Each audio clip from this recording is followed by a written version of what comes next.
Welcome. It's time for the further adventures of Indiana Jones. Some of the greatest adventures of my life are sitting in this museum. Big deal. Pack your bag, grab your passport, and prepare to go globetrotting with Marvel Comics' classic four-color adventures of Indiana Jones. Gypsy! Oh, your teacher. Part-time. Mr. Henry Jones, Jr. of Princeton, New Jersey. I like Indiana. We named the dog Indiana. Now, what shall we talk about? Welcome, O lovers of adventure and all things Indiana Jones, to the further adventures of Indiana Jones. I'm Joe Stuber. And I'm Keith Voss. And Joe, in our last segment, we left Indy in quite a fix. Now, in issue 11, we had Indy running through Australia, trying to pick up that Arnhem ring. He actually got it, but he was being chased by Ed Dallista? By Ed Dallista, who apparently did not like that opening. And who had an issue with Indy's travel arrangements? He had an issue with the issue. So, he's being chased by Aborigines. He picked up that calendar ring, the Arnhem calendar ring. We met then Ali Ayoob, the Ismaili Assassins. We found out a little bit about the fourth nail, which I will recap for the listeners. I mean, the fourth nail, which is our MacGuffin for these two issues, this story arc, was said to be stolen by a gypsy before the crucifixion of Jesus Christ. Now, according to legend, the first and second nails were for Jesus' hands. The third was for his feet. The fourth was meant to deliver the fatal blow to his heart. But an unwitting gypsy stole the nail and instead used it to repair his wagon. Now, that comes out of the Indiana Jones Artifacts book that was published for West End Games back in the day.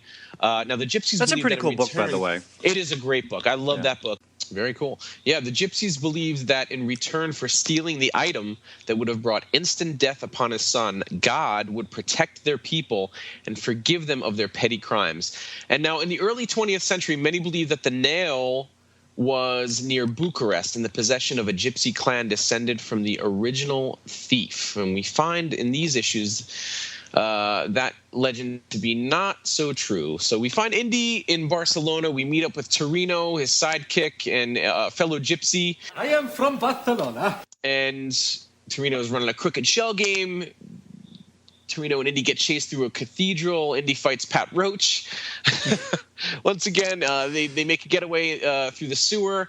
And again, like I said, when we last left Indy, we find him cornered by a bull. Keith, why don't you go ahead and give us a complete rundown of the creative minds behind this particular issue, issue number 12. Issue number 12, The Fourth Nail, Chapter 2, Swords and Spikes. Cover date, December 1983. Cover by Bob McLeod. Chief McLeod. Script, David Michelinie. Pencils by Kerry Gammill, who only did the first 10 pages. And Luke McDonnell finished up the rest of the issue. Finishes were done by Mil Candido. Colors by Bob Sharon. Letters by Joe Rosen. And now, like the McLeod Highlander, Bob McLeod only did one. There could be only one issue for Bob McLeod. There can be only one. Yeah, there was only one. And we had a chance to connect with him through Facebook, which was actually pretty cool. He had mentioned that he said I don't remember much about the cover. I was really busy working on the New Mutants at that time. He said, but Louise Jones, who edited both books, she probably gave me the job because she liked my work. No one else asked me to do covers, which I find that a little hard. I mean, that's amazing because that cover is actually very cool. I told him, we really like the cover, which I do. He said, he appreciated that, but he said no other editors asked him to do covers. And if you look on the comic book database, it looks like there's a ton of covers that he worked on, but he mentioned that he only did inks for most of those. He said prior to this cover, he penciled about only 9 New Mutant covers, a John Carter cover, Marvel Team-Up, a Spider-Man, X-Men, and some Star Wars, and then, as you mentioned, this one Indiana Jones. And he said after this one, only a couple of Spider-Man and Venom covers. He says not many covers for a 35-year career. He was pegged as an inker because he did so much of it. And we asked him if he was a fan of Indy. He said he was a fan of Indiana Jones, but he didn't read the comic book.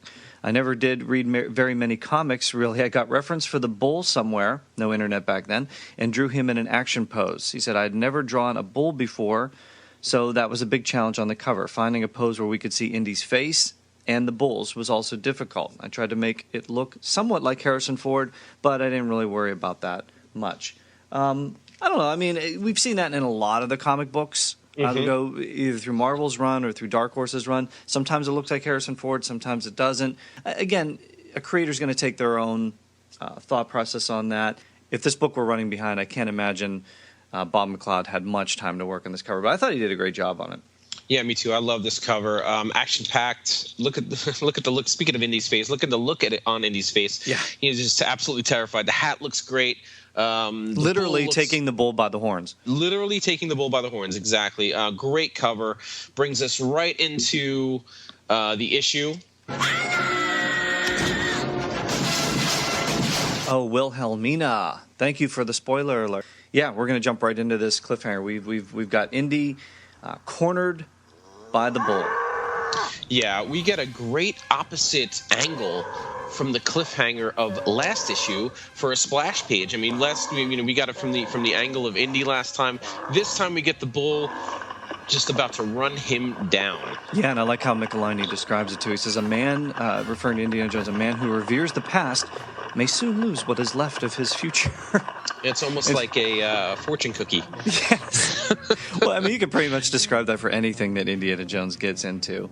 But yeah, he's cornered by this bull, and he realizes pretty quickly that this is no accident. We see those spears or arrows in the back and the shoulder region of the bull. Yeah, those are actually called banderillas, which are sharp, barbed sticks that are usually put into the bull's shoulders, and they're used to agitate a bull during a bullfight. Yeah, could somebody explain to me how this, I can't even call it a sport, how this activity is just even sanctioned or allowed?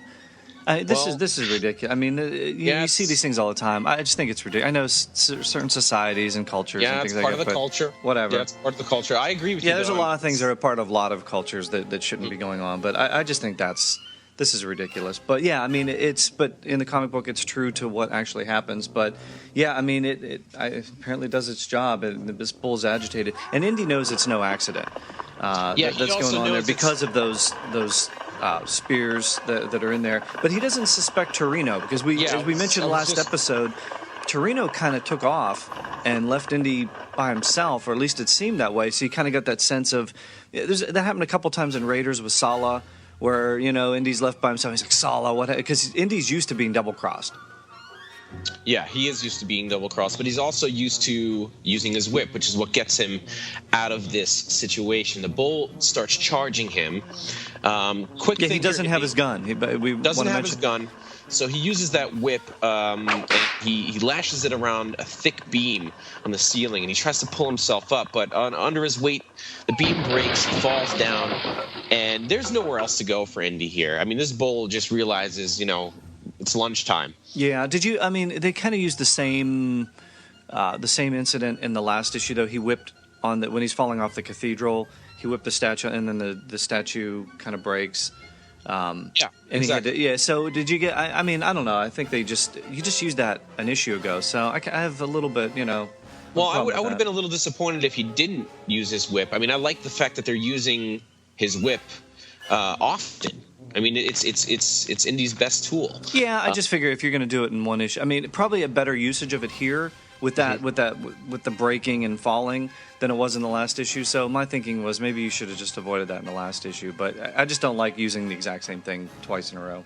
Yeah, I mean, I can see that, but that's really something I never thought about before. It's just, Indy, when Indy's in a jam, he uses his whip or he uses his gun. But I like it in this instance because it actually makes sense with what he's doing. Because when that beam breaks, Well, that's what he then uses. So he's using whatever. So I think it works better in this situation because then Indy picks up that beam because he's trying to figure out the bull's still charging. So he picks up the beam, jams it right on the bull's horns.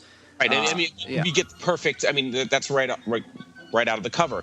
I mean, but that bull charges right into him. He's holding that beam and just nails him. I'm surprised he didn't, get a broken rib or 3 at that point. Well, we know by the end of this issue he's banged up pretty good. So there was some damage done in this. He just kind of works through the pain. But yeah, he's got the bull by the horns, and now he's also got the bull by the tail, because as he mentions, that's a trick that some matadors use. They grab the bull's tail to keep keeps them away from their head. But he's in an enclosed space. This bull just starts like whipping him around like crazy, banging him off the walls. Exactly. Indy's got to figure out some way to get out of this. And fortuitous, he gets thrown into another room as he's being knocked around on these walls. He gets thrown in another room. I just love that panel there by Gammill. The bull kind of. Do you get a sense that it's like the Bugs Bunny? Bull, the bull. When he kind of comes in, he's like looking around for Indy. He's like, which way did he go? Yeah, can you tell me how to get back to that to the carrot festival? Yeah. I don't think Indy's asking about carrots here. The bull is furious and wants to take him out, but Indy gets the drop on him, and not the first time we've seen Indy use blankets. Back in I think what was it? Back in issue 3. When Indy jumps out of the plane, he uses that blanket as a parachute. Yeah. Indy does the same thing here. He throws a couple of blankets. I'm surprised they weren't colored red, but he throws them over the bull's face. And Indy makes a pretty funny thought here. He says he would have preferred a storeroom full of bazookas. That might have helped him in this instance, but those capes should confuse the bull long enough for him to grab his bullwhip and just get out of there. And he gets the best of the bull. What a gullible bull. What an in-cow poop. Yes, he does.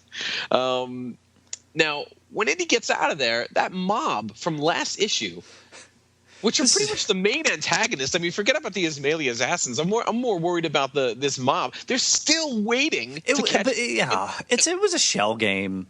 It was a crooked shell game. Torino had taken their money, and they just chase them for 2 comic books. They want their money.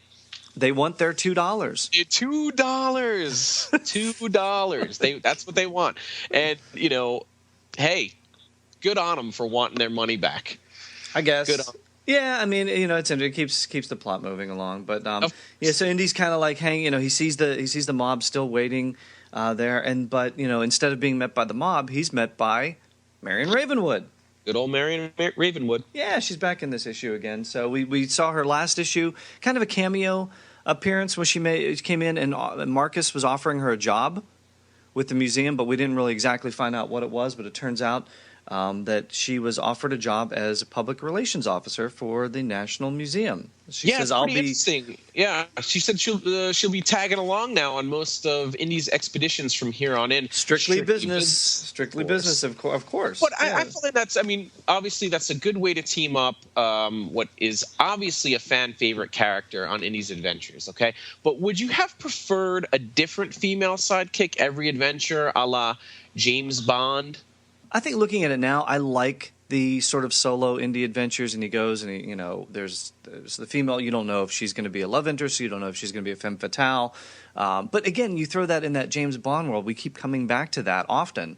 That's why the Bond movies work so well, is because you can pick up any of these adventures, any Bond adventure, and it's just different all the time. So, at the time, I think there was some continuity. People just wanted some familiarity with the Marion character. There are some adventures coming up that I really like her in. I just don't know that you have to have her in every one. In every one. I agree. I would have also preferred to have seen a few different Indy love interests, which we have seen in the series so far. Yeah. But from this point in, we do see Marion in quite a few of these adventures. But speaking of the whole Bond thing, I mean, we were talking about Marcus, and he appears in a lot of these issues as well, and of course in the films. But I mean, do you see Marcus? I mean, another Bond connection here. Do you see Marcus kind of as the M character? I mean, Marcus M. Yeah, I mean, we've talked about that, off air a few times, and I see the whole Bond template playing out, and I just wish they had played that up more in the actual Indiana Jones adventures. In Last Crusade, I really didn't like Marcus tagging along. I kind of like him kickstarting the adventure, getting Indy/Bond on the adventure, and then Indy meets these different people, these contacts as he goes from location to location to location. So I think there's parts of the Bond template to play. I just wish they had played that up a little bit more, and I think they could have done that in this I think they do that in the comic a little bit more. Yeah, I think so too. But it's there. I mean, the Bond connections are definitely there. So Marion found Indy pretty easily. All she had to do was follow the trail of cops in unconscious bodies. Yeah, snarky Marion again. Snarky Marion again. Typical for the character. But it looks like Marion asked Indy, "What are we looking for this time?" She's in now. What are we looking for? She's officially his partner at this point. Yeah, but she's also in her new job, though. I mean, she is there to cover his escapades. So she's trying to get information on what's going on because obviously if something that he gets goes into the museum, she's got to sell this to the public then. So she wants to know what's going on. But, I mean, she loves adventure, too. And she does know something about this particular adventure. And she loves Indy, too. Let's be honest. She loves Indy. She loves adventure. So it's perfect for her. Yeah. It's absolutely. And she can keep the adventure going because she happened to see Torino captured by these Ismaili assassins that we saw. And Indy figures that they were after Torino because he knows about the fourth nail and that they were the ones that set the bull after him. So he goes tearing off after Torino to try to rescue him. And we get a nice little callback here to Raiders where Marion screams, "Indy!" as she's being pulled off. So we've got that. That was kind of cool because, you see that. And then Indy, at this point, kind of brings Marion up to speed with the adventure, a little expositional dialogue that we've already done. And then we're heading into the last 4 pages of Kerry Gammill's artwork. Now, you and I have talked about this, that we think he's the best Indiana Jones artist because of his crazy attention to detail. Yes. Unfortunately, as we learned from interviewing him, is that this book was rushed. He had a lot of things going on. When you combine the detail that he put in, the research that he did, plus all the personal things that he had going on, the book got behind, it got rushed. So unfortunately, I think these last 4 pages of his artwork really suffer, and especially when you see it when they're kind of poking their head around the corner. It just looks like he even just maybe did breakdowns. Yeah, just the faces don't look right. The hands look a little off. Things like that. It's not even close to the splash page at the end of 11. Right. I mean, it's not even anywhere close to that. So, and that's too bad because this is a big action scene that we've got coming up because Indy breaks in, they find out where Tori's being kept, and there's a 4-page action scene that comes out here with these Ismaili assassins, but there's no detail, there's no backgrounds.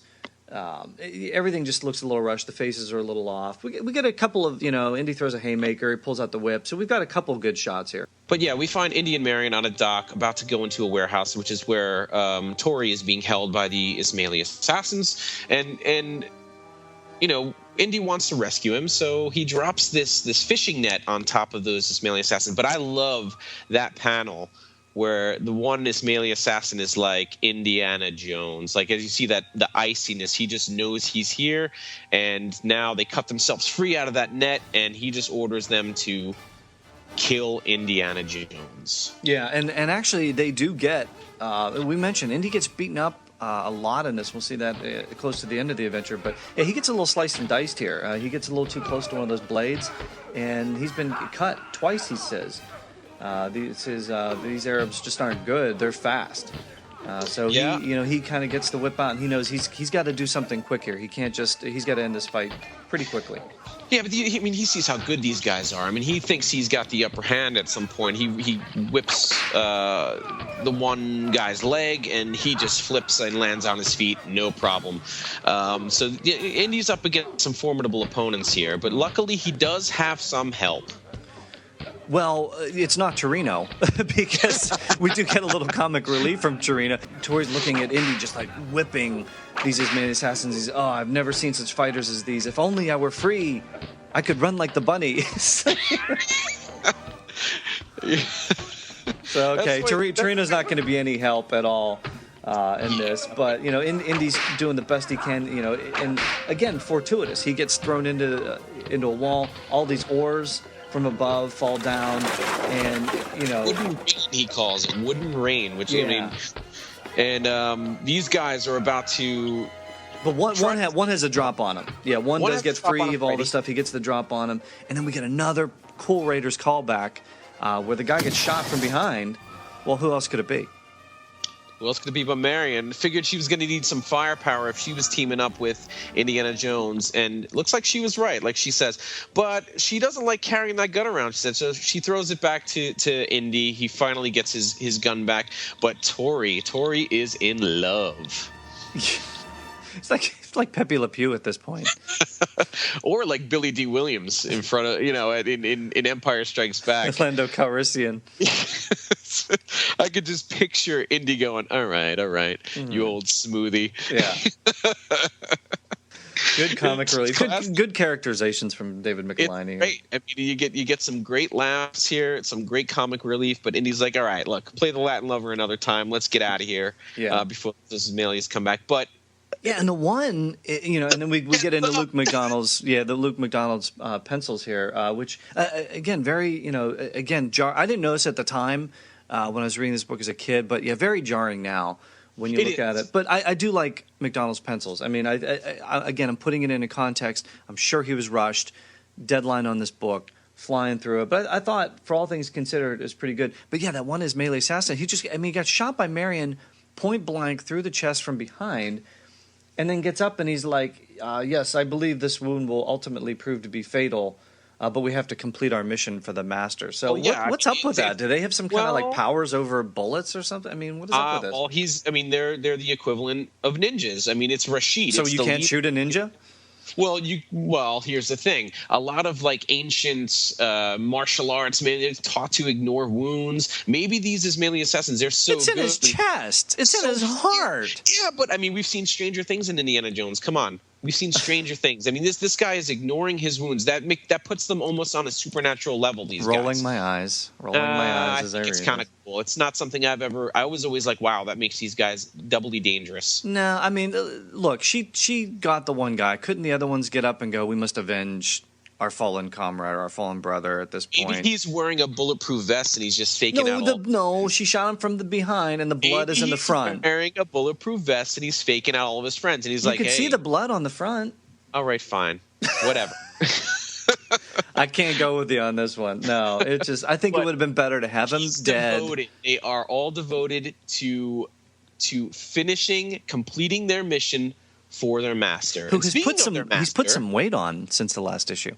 Yeah, he has. He's gained a couple. Well, he's living the good life. Look at this guy. He's drinking out of is that the Grail? No. Okay. No, the Grail will be made of wood. Is he drinking chicken fat out of it or something?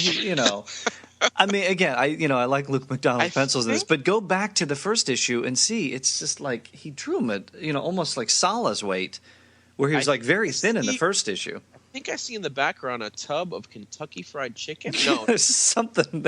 I don't know. Kentucky Fried. Well, he's in Australia, so is it Kentucky Fried Kangaroo? I don't know. Let's ask Ed Dallas to that. Well, good old Hassan Shop delivers a message to him, to good old Ben Ali Ayoob, who is still sitting comfortably back in Australia. Maybe Ed Dallas just had a nice visit with Mr. Ayoob. It looks like his team of specialists in Barcelona, specialists being the Ismaili Assassins, has succeeded in contacting the local gypsies. And what he wants is Indiana Jones' hide, because now he tried to hire Indy to get the fourth nail back, and he's like, no, thanks, I'm going to move on. But then Indy goes to get it for himself, and Ali Ayoob wasn't having any part of that. He's look, I tried to hire the guy, and now he's going off to get it himself. So he feels that Indy has slighted him. Torino fills in Marion on the story, talks about the fourth nail. So and they're holed up in Tori's uncle's cousin's brothers, barn. sisters. Because they're still trying to avoid that mob and the police, and so they're still not out of the woods yet, as Indy says. So they're hiding out in. Pat Roach is still barn. Ticked off about losing some money in the shell game. Yes, so they're he is. Still coming after him. They hide, and we see one of those Ismaili assassins. They've tracked him down to the barn. He's kind of hiding out there. Exactly. Hiding in the rafters. But this is where the Ismaili assassin figures out about the Furi Dai, because Tori is mentioning all this to Marion. He mentions that it's their most sacred, the Gypsy's most sacred relic. It's cared for by a shaman called the Furi Dai, which we've mentioned before. But Tori says he can't take it upon himself to lead them to her, but he will take them to their tribal leader. Now, for the Ismaili assassins, it's like perfect. All we got to do is like follow these guys, and we'll get exactly what we want. Now, when you check out the art here too, look at Indy's face. I think actually Indy's face is done pretty well in a couple of these panels. Yeah, I think he did a good job. Really does look like Harrison Ford in a few of these, and it kind of catches Indy's personality and body language really well. Yeah, I thought McDonnell was a good add to the book. But yeah, as you mentioned, they're heading out. They want to go see. So they head to this gypsy camp.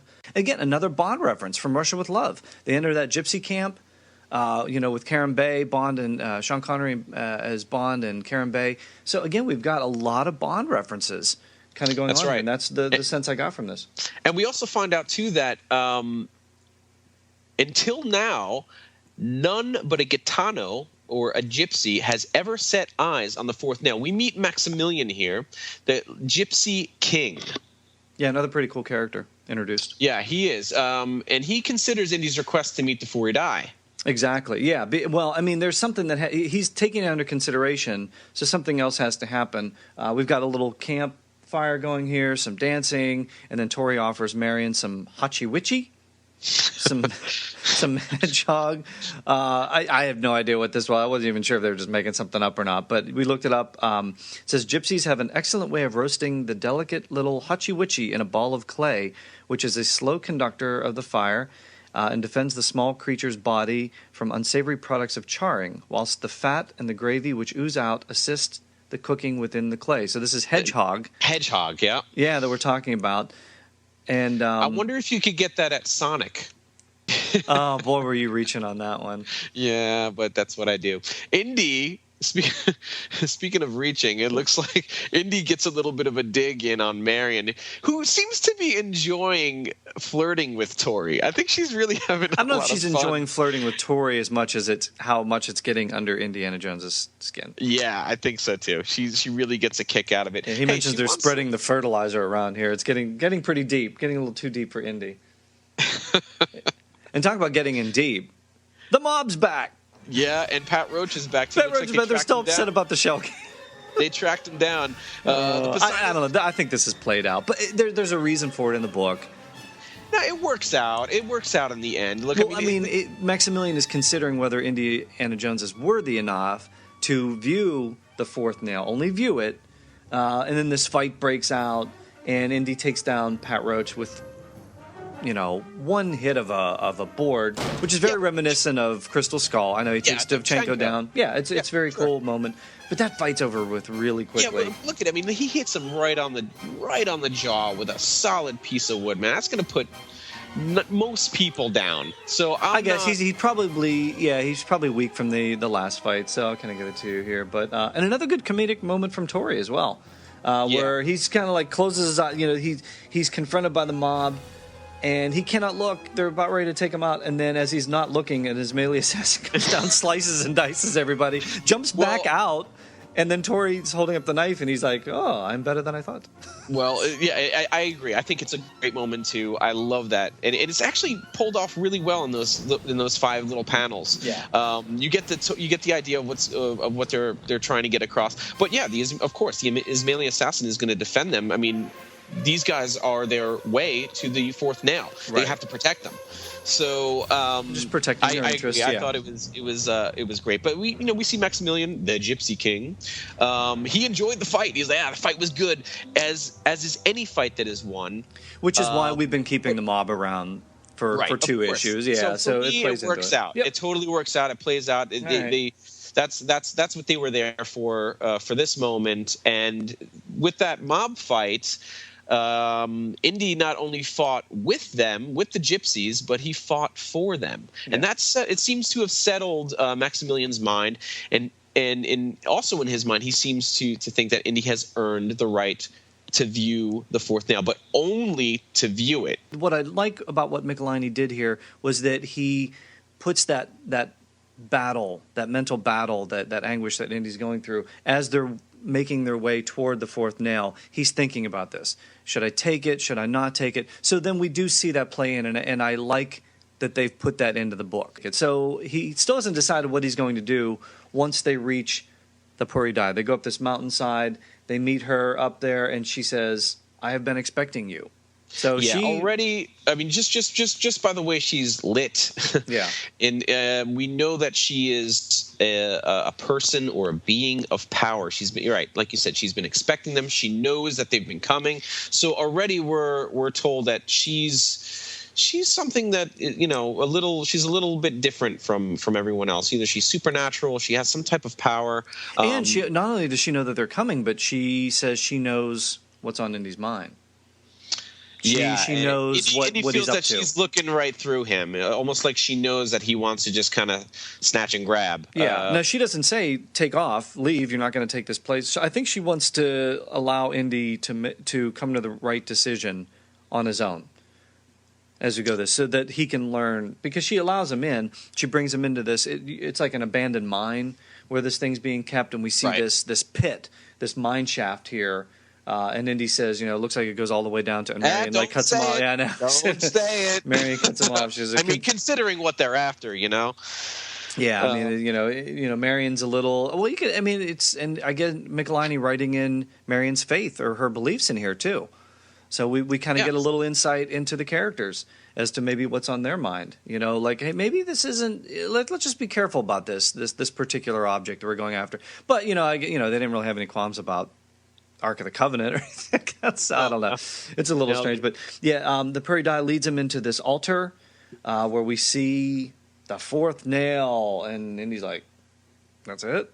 That's the fourth nail." It's a railroad spike. It looks like a rusty old railroad spike. Yeah, he's still not buying the MacGuffin. I mentioned last segment. I'm not buying the MacGuffin. I don't know if I'm buying the Furi Dai either. I hope we're pronouncing that right correctly as well. But I'm not buying her. It seems like a very Scooby-Doo-esque situation that's playing out. Yeah, she makes an interesting comment. She says, it is a wise man who knows that all treasures do not bear the glitter of gold. And I wonder if this has an impact on Indy later on in The Last Crusade, where, you have chosen wisely. Indy. Yeah, when you say, like, what's the, this is the Cup of Kings, when Donovan takes this thing, and then Indy's like, that's not the cup of a carpenter. So, maybe that does change his perception on what treasures are, makes him think a little bit more about those things. So, yeah, it's kind of a nice thing to think about. I agree, but you talk about the Furi Dai, and you say, you're not really quite believing what she's all about, but the Ismailis do. They call her a witch woman. They got the drop on these guys, but Indy and Marion spring into action. Yeah, Indy's got that gun that Marion brought to him, so now he's got a little bit of firepower on him. He pulls the gun out on the Ismaili Assassins, but they've got an ace up their sleeve. You still see the bullet hole on Rashid. Just don't remind me. We're moving on. I'm buying that one. Yeah, poor Tori. He's the lover, not the watchdog. He just can't stay out of the way. They've got him trapped. They've got him hanging up over this pit that we talked about, this mine shaft. And it's not even like a bargaining position. They just drop them. Yeah. But it's like here, I thought that was actually, because how many times do you see these things where somebody's in danger and they start monologuing. And these guys are like, no, drop them. They just drop them right in the pit. Marion jumps into action. She grabs her, but she doesn't have the weight enough to pull him back in. Indy grabs on her, but he doesn't have the strategic advantage of where he's positioned. So they start getting pulled into this mine shaft. Mm-hmm. And poor Indy and Marion's hands, geez, like they must be torn apart.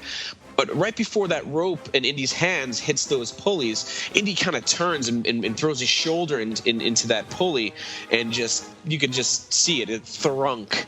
Good artwork by Luke McDonnell there. Great artwork, just tells you exactly what's going on there. Saves Torino's life. Well, they're distracted. The Ismaili Assassins are going after the fourth nail. Yeah, they go after it, and then she says, "Then take it." The Furi Dai says, "I'm certain you will receive precisely what is coming to you." So Indy and Marion and Torino are off in this mineshaft area. The Ismaili Assassins go after the fourth nail, so they're completely separated. And then as soon as they grab this rusty spike, this rusty iron prize, as it's called, all these torches that are surrounding this altar all of a sudden flicker and go out. And then there's a glow coming from the nail. Again, Indy and Marion, everybody's off camera. They're off in another set. They don't see anything that's going on, but all they hear are these screams of terror coming from this other room. And they go running in, and what do we find? These melees are all wiped out, all from spiked through the heart. Chest, yeah. Now, I have to ask you here. Now, they say the glow was coming from the nail. Do you think the glow is really coming from the nail? Is the nail really No, I think some type of supernatural artifact, or is it the Furi Dai? I mean, because we've talked off. Well, I told you already. I'm not buying the MacGuffin. I personally don't buy the MacGuffin. Exactly. So I think it's like I said, Scooby-Doo adventure. I think she's a charlatan. I think she's kind of keeping the gypsies in line, and she would this fake medium or whatever, and I think she's a phony baloney. I think she's got some type of light show that she's able to work whatever she does, and I think she took them out. I think she. Well, I mean, how is she going to take out 3 trained Ismaili assassins? I'm sorry. I don't know. How's one Ismaili assassin going to live with a bullet hole in his heart? I don't buy that, Joe. I think she has some type of. I think she's the real MacGuffin. Yeah, but they are distracted by whatever's going on here, and then the lights go out, so they can't see anything anyway. And then she could just have something else and just like boom, boom, boom, just takes them all out. So no, I don't think so. Spike through the heart. She is not going to get the drop on 3 Ismaili assassins in the dark with just a rusty railroad spike. I think there's something else going on here with her. I think she has supernatural powers. I think she does not want to be branded as a witch. Okay, so she claims this nail has powers, and she's protected by the supernatural element of this nail. You think the gypsy camp would burn her as a witch? Absolutely. Burn her anyway. No, anyway, I think that the Furi Dai is really what is the MacGuffin of this. She's the. That's an interesting take. Yeah, it's an interesting take. That's just me, but it's pretty interesting. She picks regardless, up the Indy believes it, and he's not taking it. No, you know what? It doesn't belong in a museum. It belongs right where it is. Right where it is. He does not want to take that chance of taking it out of there and being spiked through the heart. I can't say I blame him. No, I mean he's just not. It's not worth it to him. Indy and Marion are headed out. I would have liked to have seen, a little nice goodbye to Torino or something like that. He had that nice little moment in Raiders where they're saying goodbye to Sala before they get on the Bantu wind. And, I would have liked to have seen. I think Tori earned a goodbye, but we've only got one page left. We got to move on. Luke McDonnell's got a deadline to hit. Marvel's got to get the book out. You hit the nail on the head, pun intended. I would have liked to have seen a goodbye to Tori because we don't see him anymore in the rest of the series. No. Unfortunately. But, Indy and Marion head out. They've got these donkeys that Maximilian had given to them. And here's where we find out Indy really took a beating in this one. I mentioned he's got a cracked rib, a dislocated shoulder, saddle sore. And Marion's just, she thinks it's a little funny that he's she doesn't. She's just clearing her throat. Come on. Yeah, whatever. Come on. Don't you know Marion at this point? She wouldn't laugh at Indy for getting hurt. No, of course not. But somebody who really would like to see Indiana Jones get hurt even more, we've got Ben Ali Ayoob again. He closes out this adventure, and he just mentions that, okay, game on. Game on. He's heading back to Switzerland. He has some plans. He has to continue this game. Yeah, and it's a game that only one of them will survive. We will see him again. And by the way, the end of this issue also concludes the first volume of Dark Horse's Further Adventure Omnibus. We're 1/3 of the way through this series, Joe. Yep. And we're going to move on to Volume 2. And next issue, we're going to move on to issue 13, Cliff Dwellers, Mysterious Gunmen, Amorous Coeds. And he takes them all on in Deadly Rock. Yes, he does. So now, what do you think of this adventure? I know you like it. This is one of your favorites. I love this adventure. I think, again, something that we've mentioned on the show before, this would have made a great movie. Love the characters, love the villains, love the locations, loved the MacGuffin. I thought it was a classic MacGuffin, something quite original for this adventure. Had a lot of fun reading it, had a lot of fun revisiting it, had a lot of fun talking about it.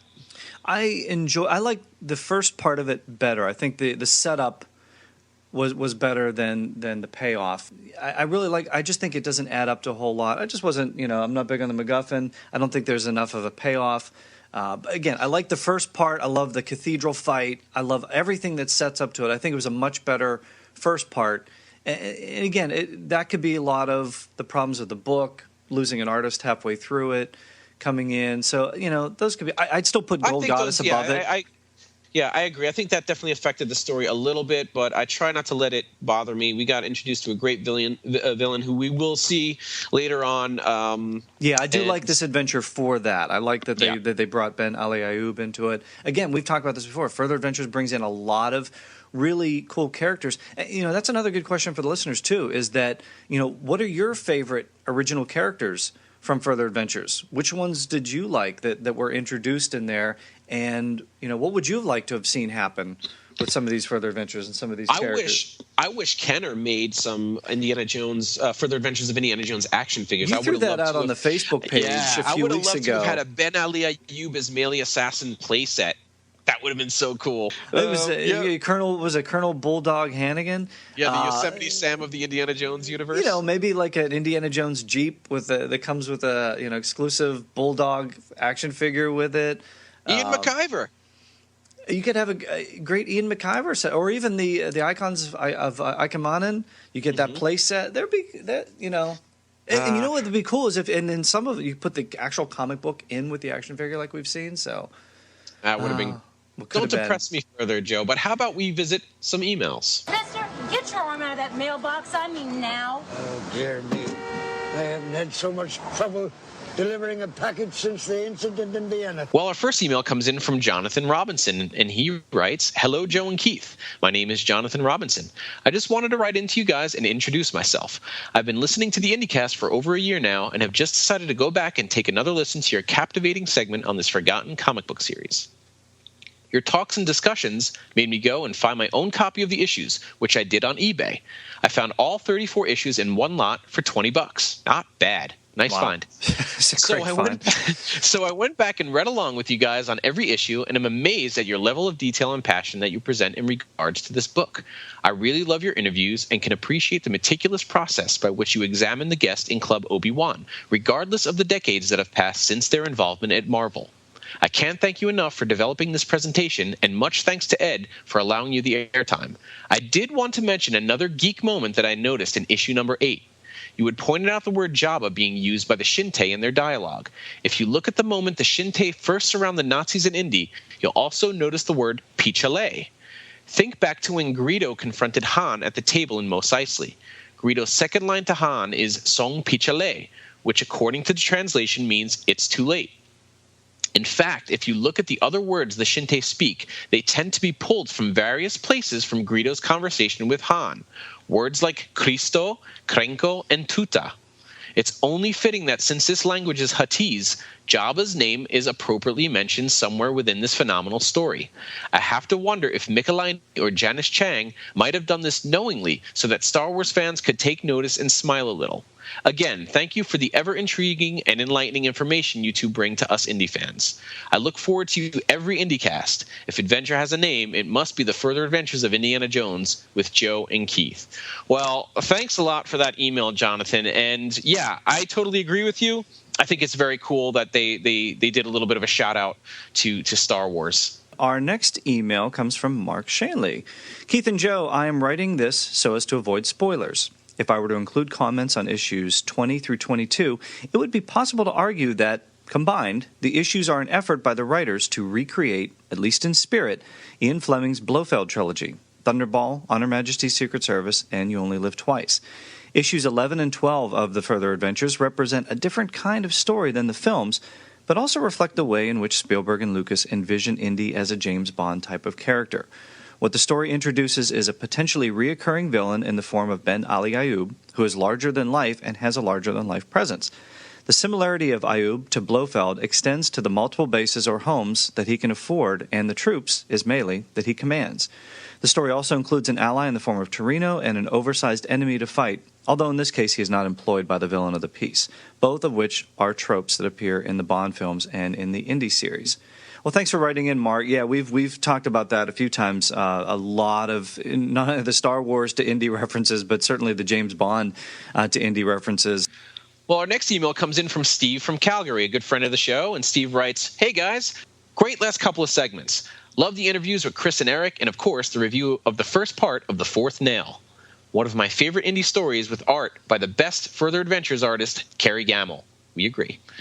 This was perfect timing. For the past year and a half, my 12,000-plus comic books, nice, well done, have been in a storage unit while I was house hunting. Can totally relate. All my stuff is in storage, too, when I moved to Austria. That finally all ended December 17th. So for the first time since you began the reviews, I was able to dig out my Further Adventures of Indiana Jones books and read along. It was great to finally reread one of my favorite issues. And you are right. Instant Time Machine, looking at all the ads and reading the bullpen bulletins and the comic book checklist made me feel like I was 10 years old again. Great job, guys. I will be reading along with you." Well, thanks a lot, Steve. We appreciate the email. And yeah, I'm glad you were finally able to get all your stuff out of storage. Congratulations on closing and finding a house. I'm assuming you did. I'm glad that you're reading along with us. I mean, that's the point of this. We'd like to do a little bit of a, Joe and I like to do a running commentary of these books. We love them so much, and we're glad that you do too. And we hope everybody else reads along with us too. That's it just makes it so much better. Okay, that's it for the day then. Well, that brings to a close The Fourth Nail. Enjoyed reviewing that issue with you, Keith, issues 11 and 12, as always. Yeah, same here. Really a lot of fun and very, very cool to kind of come up with some new thoughts about these issues after so long. Lots of interesting topics came up, and very cool to talk about it with you. We hope to hear from the fans as well, from the listeners. If you guys have any thoughts about this issue or any of the upcoming issues, please write into us. We're looking forward to hearing from you guys. The Further Adventures at gmail.com. And again, don't forget to check out our Facebook page. Looking forward to getting into Deadly Rock with you. Yeah, I'm looking forward to finding out more about these amorous co-eds. What's going on with that? It's classic Marvel, isn't it? Amorous co-eds. You got to wonder what was going on. Hey, what's going on? The scenes. What's going on as Indy takes them all on in the Deadly Rock? That's coming up next on The Further Adventures of Indiana Jones.